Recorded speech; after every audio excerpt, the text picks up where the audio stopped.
a side of yams. I leave it What are you in till doing? it's golden brown. God, it stinks. Why is it so bad? I don't know. I think it's rotten. Ugh. But you're gonna eat it, right? I'm gonna taste it. Oh god. Don't smell it, just put it in your mouth. Okay, here it goes.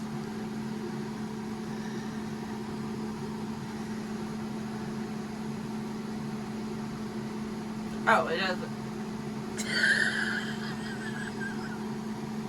I'm not gonna get it. You can't do it? I'm not coming. Okay, spit it out. Okay. Smell is cleared. I have to say, I'm very disappointed. I have liked the song "Bake Me a Country Ham." I've always wanted to have a country ham. This was my chance, and it was bad. I don't think that this is a real one. I think we can Google it and find. I think it's just like a thick slice of ham steak. Okay, I'm gonna go on living that dream. Okay. A transition from country ham to cicadas doesn't really exist. So look at all these holes in the ground. We've been hacking and we've been seeing them, and you can see litters of cicada everywhere. And now I'm going to pan up to these trees, and you just see all of these different leaves of cicadas. I don't know if they're happening in Nebraska. I know the 17-year ones and the 13 ones are happening at the same time right now, but it is so freaking loud here. Transition would be they're both crunchy. Gross. They both have a gamey taste. We're in the furniture capital of the world, and Em left her socks in this dresser. And I could never get them back. Me for scale? We visited the Greensboro History Museum, where they have all kinds of artifacts from the town's history, where they were at one time a denim, or I guess a fabric manufacturing hub. Yeah. We really like this museum because it was just a lot of local stuff that we would have never known about. So it gave us a chance to learn the local history. But Vicks VapoRub, invented in Greensboro, and even back then, they treated it as like a cure-all. So any disease you had, you should put Vicks VapoRub on it. And I don't think that's changed much from today. Put little Vicks on it. They had local pottery. They had furniture, and they kind of set up rooms like how they would have been throughout different periods. So I think that this one is in the early 19th century, but they had rooms from the 50s, and all of the signs talked about how they were donations from like local people. Did you include that house that was decorated by the Greensboro College that was like a modern style and got featured in that national magazine? Oh, it was like in the 1950s, and it was what they thought the future would look like. No, I forgot. But this is a brewery. It's called Hidden Gate. We had some of the best beers here. I don't think we had a bad beer. We No. actually had an Imperial chocolate Mexican stout that we argued over who was going to taste and then fought over who got to drink. Yeah, it was like cinnamon, vanilla, amazing. My favorite ended up being a mango IPA, though. I'm a sucker for mangoes, man. They were so good.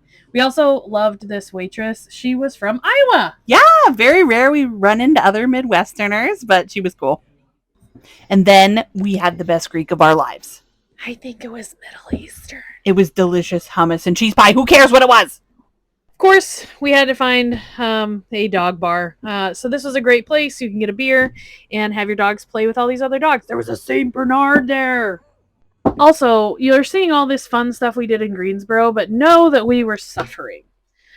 So Em made this ant smash little sign, and we realized on May 6th, we killed like over 80 ants. And they were in the camper, and this kind of ant, they don't eat wood, but they tunnel wood, and you just like find the little chippings. And so this is Em vacuuming all of their little chippings out, and then we would put down Raid, and then we would like leave for the evening. And think about our camper. It is just made of plywood. We can't have too many tunnels. We're going to lose structural integrity. This was an invasion. So we would have to like get off work, spray, and then leave, and then come back and clean it all up. And we have dogs. Like, we live in such a small space. Like, You forgot to put in our death metal ant killing playlist. that is a true story.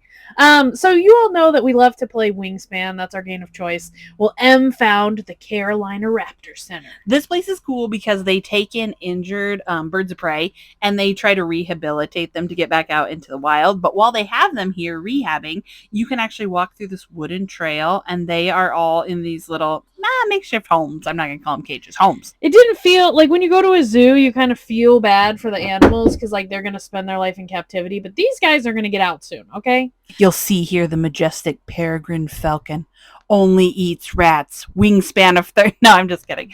It was funny though how much we learned from the actual game of Wingspan. I love these vultures. Look at their heads. So they don't have feathers in their heads, so they can really eat inside cavities, like body cavities, and not get their feathers all messy. The Billy Graham Library, the #1 tourist attraction in Charlotte, North Carolina. I have never heard of it. So I grew up hearing about Billy Graham. My grandparents, my great-grandparents, my mom, all of them love Billy Graham. So I knew he was a preacher.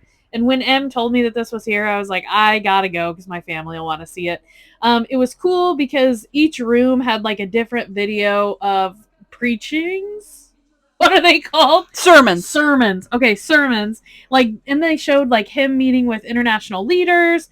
This one was about him preaching so that the Berlin Wall would come down. It just showed what impact he had on the world. Another day, another food hall. And Charlotte had 2 of them. We only got the footage of this one, but trust me, we ate at both. Remember how we said earlier that they used to be a textile manufacturing?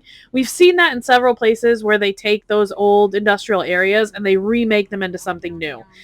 That was a birria, grilled cheese, and it was life-changing. I love this place because they had a lot of little nicks and nooks for people to eat in. They had a lot of different ethnic foods. Like Em could get what she likes, I could get what I like. And it was all kind of local. Amazing place. Next up, the Mint Museum, which is not a mint. This was a art installation. This is a quilt. And Em and I were really looking into the intricacies of like how she made stitches look real, like the cloth of that shirt. Now that we're into quilting, we like to research technique. This is Marmot's face when I play dress up. Just like that. And this is an ode to Emily's mom. When I burnt your ironing board, really, I was just making art. That's all for this week. Next week, we'll go marching back in time to Colonial Williamsburg. Hopefully we'll be bug-free, and free at least. Hopefully the colonists will make me a country ham worth eating.